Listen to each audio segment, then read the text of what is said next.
만일 내가 내 소망을 금에다 두고 수금에게 너는 내 의뢰하는 바라 하였다면, 만일 재물의 풍부함과 손으로 얻은 것이 많음으로 기뻐하였다면, 만일 해가 빛남과 달이 밝게 뜬 것을 보고 내 마음이 슬며시 유혹되어 내 손에 입맞추었다면, 그것도 재판에 회부할 죄악이니 내가 그리하였으면 위에 계신 하나님을 속이는 것이리라. 내가 언제 나를 미워하는 자의 멸망을 기뻐하고 그가 재난을 당함으로 즐거워하였던가. 실상은 나는 그가 좋기를 구하는 말로 그의 생명을 저주하여 내 입이 범죄하게 하지 아니하였노라. 내 장막 사람들은 주인의 복에 배부르지 않은 자가 어디 있느뇨 하지 아니하였는가. 실상은 나그네가 거리에서 자지 아니하도록 나는 행인에게 내 문을 열어주었노라. 내가 언제 다른 사람처럼 내 악행을 숨긴 일이 있거나 나의 죄악을 나의 품에 감추었으며, 내가 언제 큰 무리와 여러 종족의 수모가 두려워서 대문 밖으로 나가지 못하고 잠잠하였던가. 누구든지 나의 변명을 들어다오 나의 성령이 여기 있으니 전능자가 내게 대답하시기를 바라노라. 나를 고발하는 자가 있다면 그에게 고소장을 쓰게 하라. 내가 그것을 어깨에 매기도 하고 왕관처럼 머리에 쓰기도 하리라. 내 걸음의 수요를 그에게 알리고 왕독처럼 그를 가까이 하였으리라. 만일 내 밭이 나를 향하여 부르짖고 밭이랑이 함께 울었다면, 만일 내가 값을 내지 않고 그 소출을 먹고 그 소유주가 생명을 잃게 하였다면, 밀 대신에 가시나무가 나고 보리 대신에 독보리가 나는 것이 마땅하니라 하고 욥의 말이 그치니라. 아멘. 베이직교회 조정민 목사님의 뜻밖의 축복이라는 책에 재미있는 이야기가 나옵니다. 어떤 사람이 황금을 싸들고 하늘나라에 갔습니다. 그는 황금을 소중하게 싸서 천사 앞에 섭니다. 천사는 그에게 손에 든 것이 무엇이냐고 묻습니다. 그는 황금을 천사에게 보이며 자랑스럽게 말합니다. 그러자 천사가 그에게 땅을 보라고 합니다. 그가 땅을 내려다보자 그 땅이 모두 황금으로 되어 있다는 것을 알게 되었습니다. 그리고 그가 주변 사방을 둘러보자 그 사방에 있는 모든 길들이 황금으로 되어 있다는 것을 알게 되었습니다. 그는 민망한 나머지 오른쪽 호주머니를 뒤져서 3캐럿짜리 다이아몬드를 꺼내 보입니다. 아마도 자신이 이러한 부를 가진 사람이었다는 것을 자랑하고 싶었던 것 같습니다.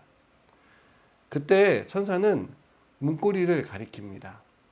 그 문고리 하나는 3,000캐럿짜리 다이아몬드로 되어 있었습니다. 황금을 들고 하늘나라에 간 사람은 이 세상에서 부자로 살았을 것입니다. 하늘나라에서도 황금과 다이아몬드를 자랑한 것을 보아서 그는 세상에서도 많은 사람들에게 자신의 부를 자랑하는 그런 사람이었을 것입니다. 그러나 그가 그토록 자랑하던 황금과 다이아몬드는 하늘나라에서는 아주 초라한 것에 불과했습니다. 그것은 하나님 앞에 가져가서 자랑할 만한 것이 되지 못한다는 것을 우리에게 말해 줍니다. 한때 한국교회는 고지론이 위세를 떨치는 시기가 있었습니다. 고지론이란 말 그대로 최고가 되어서 하나님께 영광을 돌려야 한다라는 그러한 내용입니다. 그래서 공부를 해도 1등을 해야 하고 명문대에 입학하는 것이 하나님께 영광이 된다라는 그러한 내용들이 교회 안에서 회자되었습니다. 사업에 성공해서 11조를 많이 내고 세상적인 명성을 가지고 높은 자리에 앉는 것이 하나님을 영화롭게 하는 것이다 라는 그러한 내용들이 설교 강단에서 선포되었었습니다. 여러분, 하지만 우리는 이 고지론의 슬픈 단면을 알고 있습니다. 그들은 세상적으로 성공했지만 신앙적으로는 성공한 사람이 극히 드문 그러한 선례를 우리에게 보여줍니다. 여러분, 우리가 하나님 앞에 가서 자랑할 수 있는 것은 무엇일까요? 앞서 어느 사람이 싸들고 간 황금과 다이아몬드일까요? 아니면 한때 한국교회에 태풍급으로 다가왔던 고지론, 세상에서 성공하는 것이 하나님께 영광이 된다는 그러한 가르침일까요? 오늘 욥이 우리에게 보여주고 있는 것은 그런 것들이 아닙니다. 욥은 우리에게 이렇게 말합니다. 나는 금이나 재물에 마음을 두고 그것을 의지하며 살지 않았다 라는 것입니다. 또 욥은 나는 세상 사람들이 의지하는 눈에 보이는 우상에게 내 마음을 빼앗기지 않았다라고 그는 말합니다. 욥은 원수를 사랑하라는 하나님의 말씀을 마음에 두고 자신을 미워하는 원수를 저주하지 않았다라고 말하고 있습니다. 또한 욥은 악을 멀리하며 살았다라고 말합니다. 죄에 빠지지 않기 위해서 부단히 노력하는 삶을 살았다라고 말합니다. 그리고 욥은 그러한 삶에 대해서 자신하며 이렇게 말하고 있습니다. 나는 하나님 앞에서 재판에 회부될 만한 죄를 짓지 않았다.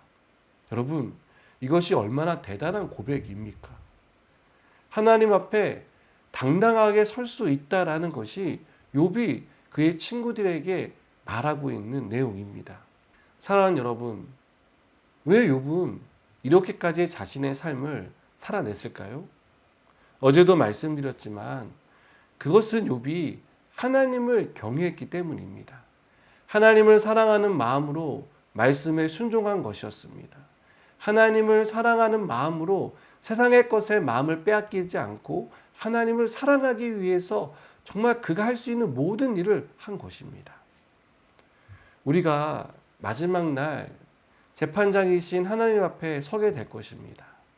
그때 우리가 하나님 앞에 가져갈 수 있는 것은 다른 것이 아니라 오늘 욥이 우리에게 보여주고 있는 하나님을 경외하는 바로 그것입니다. 하나님을 사랑함으로 하나님의 말씀에 순종하며 살았다라고 우리는 말할 수 있어야 합니다.